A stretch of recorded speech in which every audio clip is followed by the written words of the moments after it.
Hey everybody, Randy Patrick here. Welcome to Housing Bubble 2.0 News of the Week, or as I like to call it, another episode of As the Housing Market Turns, Burns, Crashes, etc., etc. There we go. So anyway, today is Tuesday, April the 18th. A lot on the go today. But first of all, please help my channel grow and click that subscribe button. That would really help, and I'd appreciate that very much.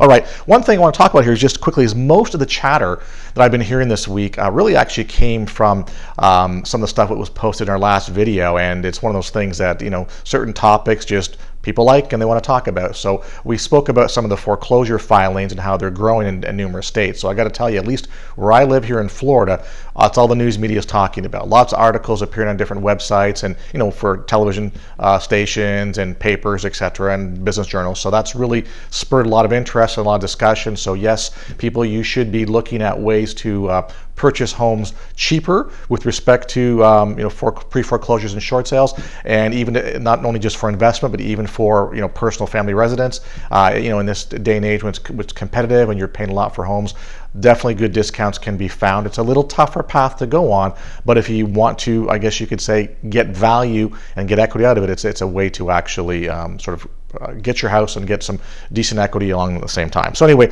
just so you know, I do have you know, stuff that I've created that, you know, I have a forum for that, for either to help you purchase or to train you on investment and things like that. So if you would like some more information, please give me a shout. All right. So today's topics, we're going to talk about interest rates, FHA-backed mortgages and grants, New York rent reform, iBuyers stealing equity. Yes, you heard that. Lots of builder stuff, and Google is investing $1 billion in the San Francisco area. So let's talk about that right now.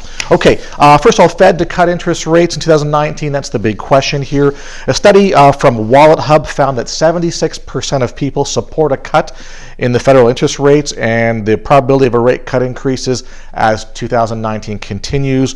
Wallet Hub states that there's a 23% chance the Federal Reserve will reduce interest rates tomorrow, June 19th, but the probability of a rate cut increased to 87% by July 31st and 97% by September 18th. So pretty much consumer sentiment is the fact that, you know, we're going to see at least one rate cut over the next little while, probably not tomorrow, but in the very near future. So anyway, I guess you could say the Fed has increased interest rates 9 times since 2015 with no decreases, and also 49% of people surveyed said they would feel more confident in the economy if interest rates had dropped. So there you go.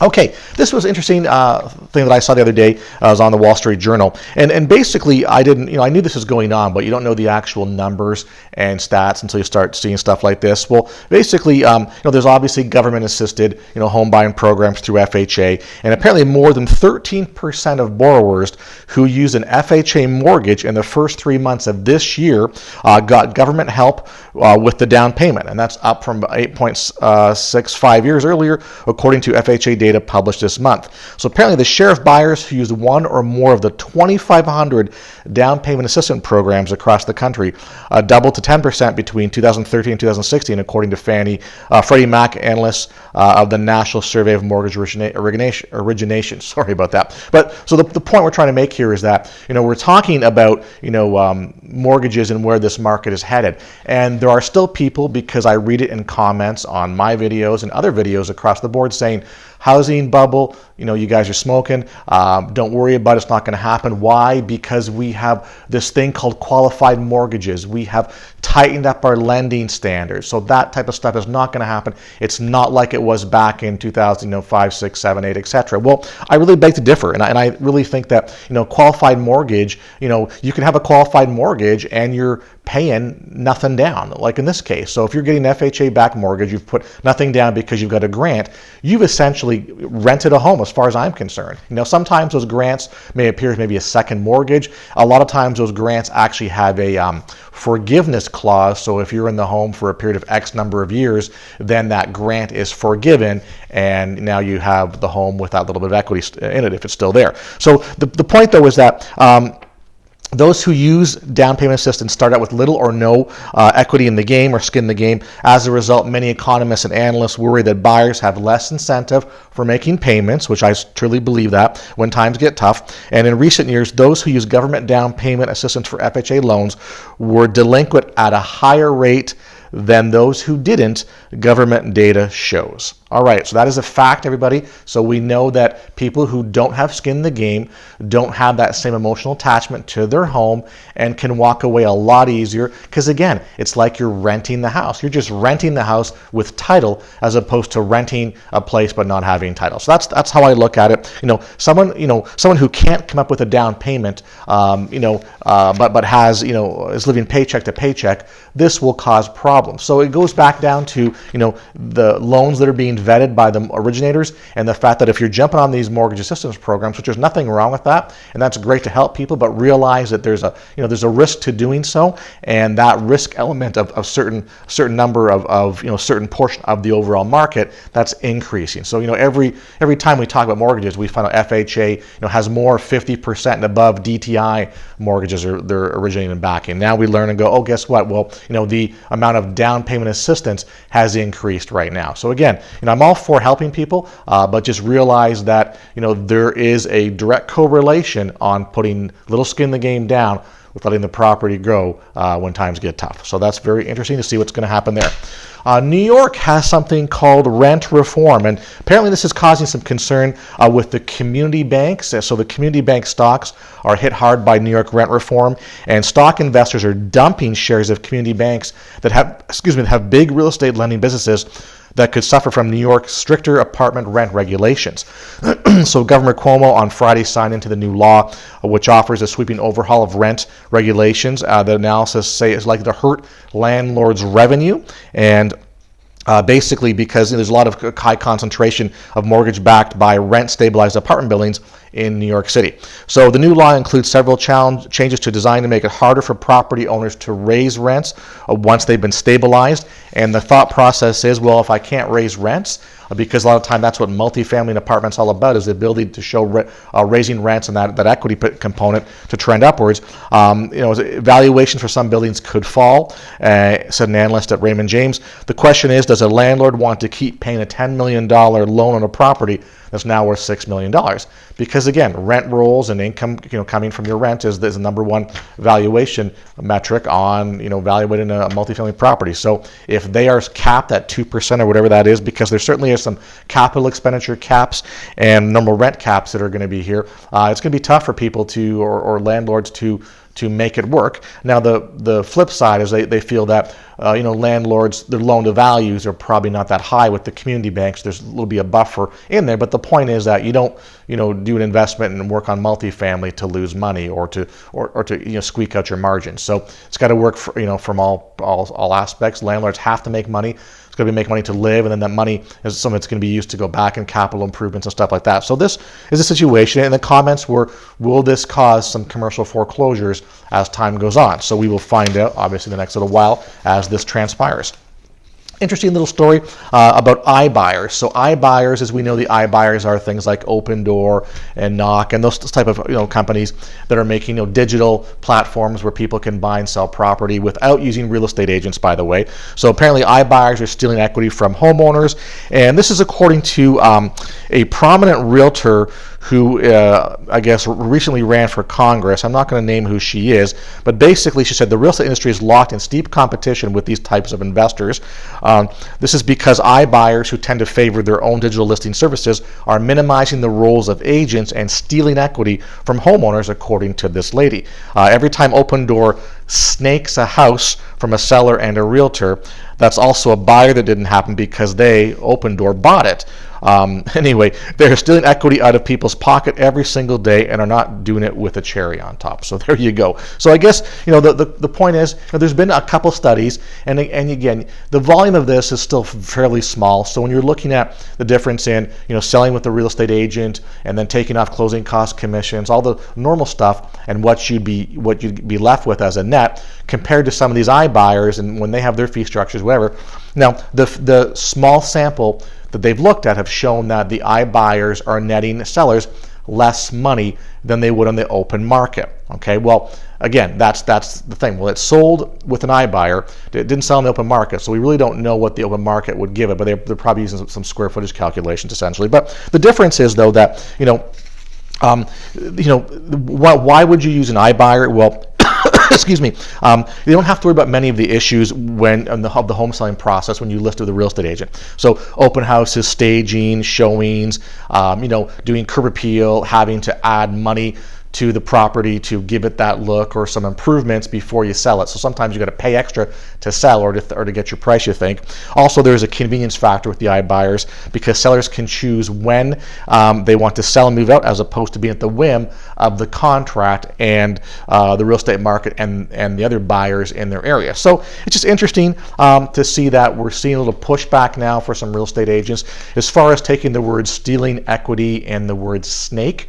I mean, those are pretty inflammatory words for the real estate market. It's calling them essentially crooks is what they're doing. But apparently, the real estate agents are scared to death of iBuyers. They don't know how to compete with the hedge funds. And some real estate agents, as far as they're concerned, hedge funds are going to be eating their lunch. So I have to agree with that sentiment. But again, like as everything, competition and innovation, just weeds out the weak, and the ones that can innovate will do well in the marketplace. So you know that at some point in time, a homeowner is going to go, why do I need to deal with the entire home selling listing process when I can just go over here, get to a number that I think is fair, and they'll take my home the day I want to move. So people, I think, are valuing I guess you could say the convenience factor, the fact that they're going to get paid, the fact that the matter that these are well financially backed companies that can actually pay and close out in cash, don't have to worry about people getting approved for mortgages and that delay with appraisals, inspections, all those type of things. So all those issues are which people find are stressful, especially in this type of market right now. The past couple of years has not been easy for both buyers and sellers, apparently, from what we've read in the media and whatever. So I think this is very interesting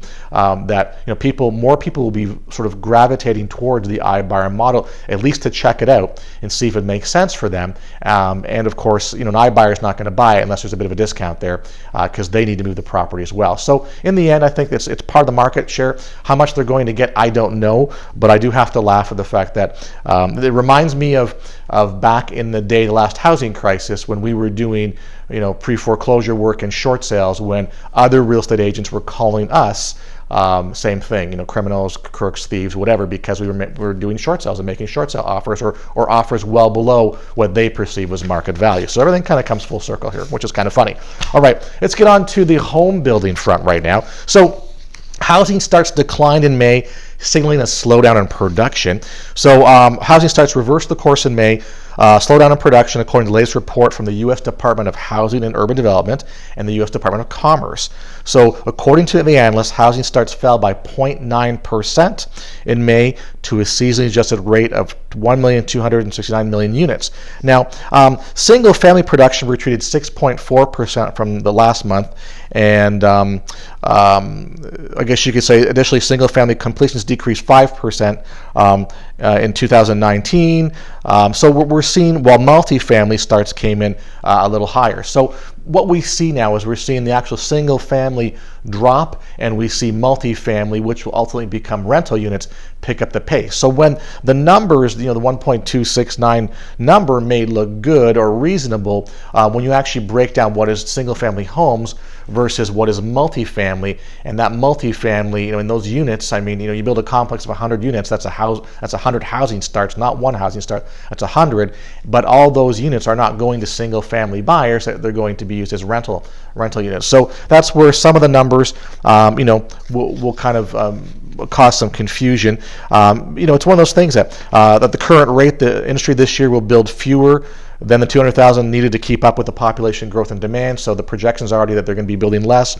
And given the restrictions of too little land zoned for building, restrictive local building codes, expensive labor materials, home builders are hard pressed to meet the growing demand for new homes, which is part of the marketplace. All right.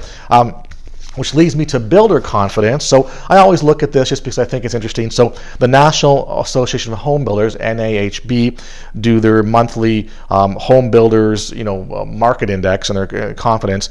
And I guess the confidence came in this month at 64. So the builder confidence dipped to 64, a score of 64, which is down from a score of 66 in May and 68 in June of 2018. So it's dropped from the previous month, and it's dropped from year over year as well too.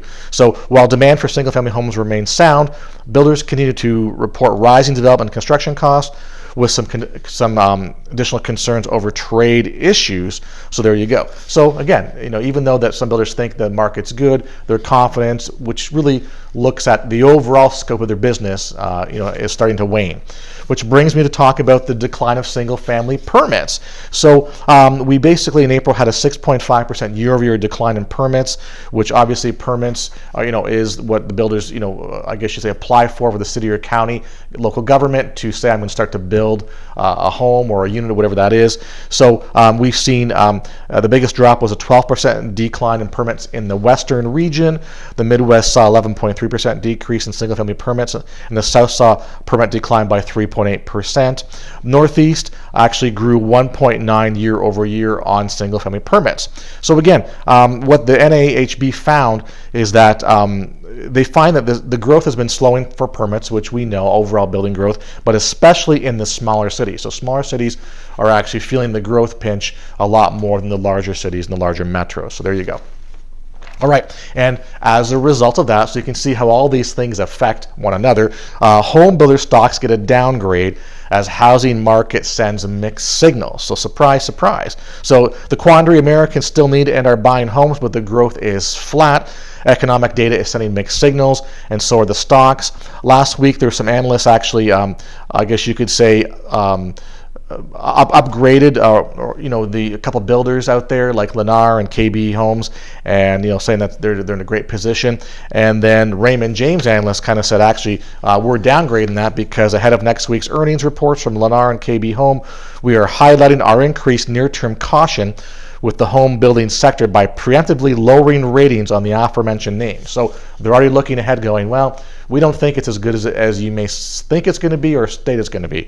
There you go. So it's funny because they called some of the reasons why that they're actually looking at this as having some difficulty, the inversion of the yield curve, oil prices, sentiment surveys, and much more to make the case that the economy may be slowing much more rapidly or sharply than expected, and there could be some more cyclical risks ahead. So there you go. So people are saying it ain't that great out there. All right, well, one good, I guess you could say feel-good news article before we leave off today is the fact that apparently Google is going to invest, $1 billion in efforts to develop at least 15,000 new homes in the San Francisco Bay Area. So that's kind of interesting. Now, I don't know, but my assumption would be that would probably be for Google employees where they could live. That would make sense, right? Apparently, as we all know, we see the reports of the homelessness in the Bay Area. We also see the fact that more and more people having to move farther out to find affordable housing and having long commutes in, and the fact that people are either sharing housing, living in their cars, living in RVs at Walmart, all the things that we've heard over the past couple of years. So this is actually going to be a good thing for Google to help out the area. So apparently more than 45,000 Google employees live in the San Francisco Bay Area. The $1 billion will be broken up into a few different funding types. Google will, over the next 10 years, rezone $750 million worth of its property, most of which is currently zoned for commercial use and office space. So obviously they have to go through that process to rezone and develop everything before the houses can be built. That means Google could knock down existing offices to enable housing development.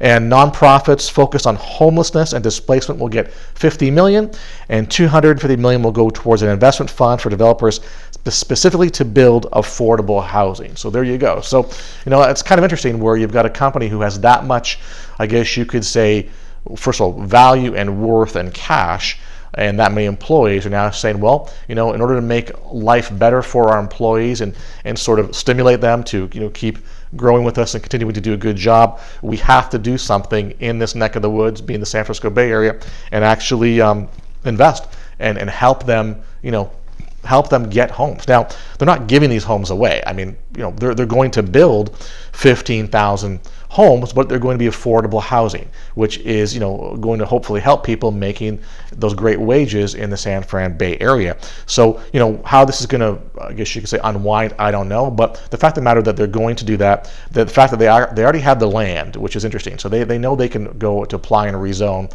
and then go through that process and start building. So Again, developers, builders, great opportunity there. I can foresee a whole turnkey operation where you've got, Google Mortgage and things like that. I mean, don't be surprised if this type of, I guess you could say, setup is, number one, adopted by more companies, more larger billion-dollar companies to help their employees, but at the same time make money. Because if they're going to develop, if they're going to put $1 billion out to develop all this and do what they plan on doing, they've probably figured out that they could sell 15,000 homes at X number of dollars to repatriate that money back. And you got to think that they'll be doing something to enhance their own operations, as I said, like maybe partnering with mortgage companies or real estate companies to essentially either give breaks to their staff who will be buying these homes, and or the same way, reaping some of the rewards by partnering with these other firms, other opportunities to make it a turnkey setup, but again, making money at the same time. So that's what I would do personally if I had that opportunity. So very interesting, but at least it's something for the Bay Area. It's a good start. I wouldn't be surprised if we see other large companies start doing this in the near future. All right, guys, so that's it for today. Thank you once again for the views, the likes, the comments. Please subscribe if you'd like to hear more. I'm trying to do more interesting videos, and I got lots of playlists I'm building right now. Just take some time to getting them out besides the normal day of working or whatever. So again, I know people have sent me some few emails. I'll be responding to them shortly about buying property as well. I really want to stress the fact that if you're looking to invest in real estate, talk to me about that, because the whole shadow inventory thing is coming to fruition pretty soon. We'll start seeing more and more people take a look and notice of this marketplace as time goes on. All right, guys, thank you very much, and we'll look forward to speaking with you later on this week.